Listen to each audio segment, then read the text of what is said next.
अब पूर्णिमा के व्रत में आपने कई बार किताब पढ़ी होगी पूर्णिमा की, या आपने व्रत किया होगा, या पूर्णिमा का व्रत आप धारण करे होगे, तो उसमें पूजन कौन से भगवान की होती है? पूर्णिमा के व्रत में किस भगवान की पूजन होती है? तो कहा पूर्णिमा के व्रत में केले के खंभ लगाकर पूर्णिमा का जो अध्यापन होता है, पूर्णिमा की जो पूजन होती है, उस पूजन में शंकर और पार्वती की पूजन की जाती है, शिव और नारायण की पूजन करी जाती है, शंकर और पार्वती का स्मरण किया जाता है। किसकी पूजन होती है? शिव पार्वती। शंकर और पार्वती का पूजन क्यों करा जाता है पूर्णिमा के व्रत में? क्योंकि शिव और माता पार्वती ही केवल एक ऐसे हैं जिन्होंने अपूर्ण लक्ष्मी को भी पूर्ण बना दिया था। किसको पूर्ण बनाया है? लक्ष्मी। शरद पूर्णिमा के दिन अगर आप शंकर भगवान को एक लोटा पानी अगर शिव को समर्पित कर रहे हो, श्वेत पुष्प को रखकर शंकर जी के ऊपर सफेद फूल को चढ़ाकर अगर एक लोटा जल भी, एक पात्र जल भी शंकर को समर्पित कर रहे हो, तो ये लक्ष्मी के लिए ही तो कर रहे हो। और कौन सी लक्ष्मी? पूर्ण लक्ष्मी।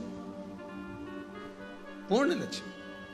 आपको पहले भी कथा में कहा, एक बार भगवान विष्णु के सामने लक्ष्मी मैया ने बहुत तेज स्वर में कह दिया था, नारायण, दुनिया के लोग आपका नाम जपते हैं, दुनिया के लोग नारायण नारायण कहते हैं, दुनिया के लोग आपका भजन करते हैं, पर सत्य मायने में कहूं ना तो मेरे बिना दुनिया के लोगों की नहीं चल सकती, मेरे बिना दुनिया नहीं चल सकती, संसार मेरे बिना नहीं चल सकता। भगवान विष्णु ने कहा ये तो गलत है लक्ष्मी आपका कहना।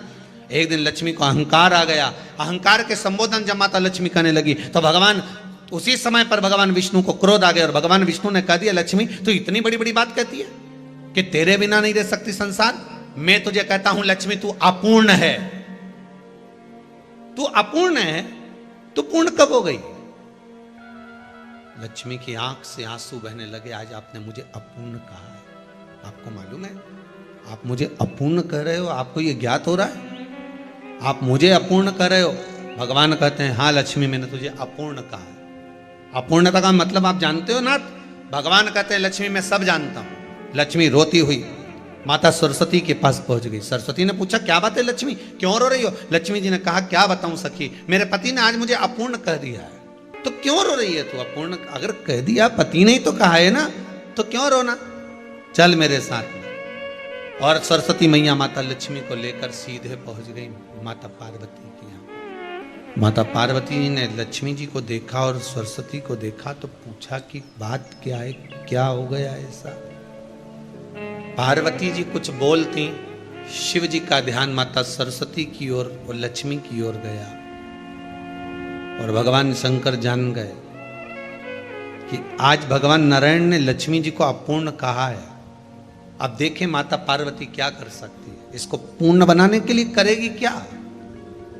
तो क्या सोचना उसके लिए, इसको मैं अभी पूर्ण बना देती हूं। माता जगत जननी पार्वती ने गोदी में विराजमान गणेश जी को उठाया और उठाकर लक्ष्मी जी की गोद में दे दिया। ले लक्ष्मी आज से तू पूर्ण हो गई, लक्ष्मी आज से तू पूर्ण है। माता पार्वती जी ने संपूर्ण ब्रह्मांड में एक सिद्धता प्रदान कर दी कि अपने गोदी के लाल को, अपने गोदी के पुत्र को माता ने लक्ष्मी की गोद में देकर लक्ष्मी को पूर्ण बना दिया। वो दिन कौन सा था?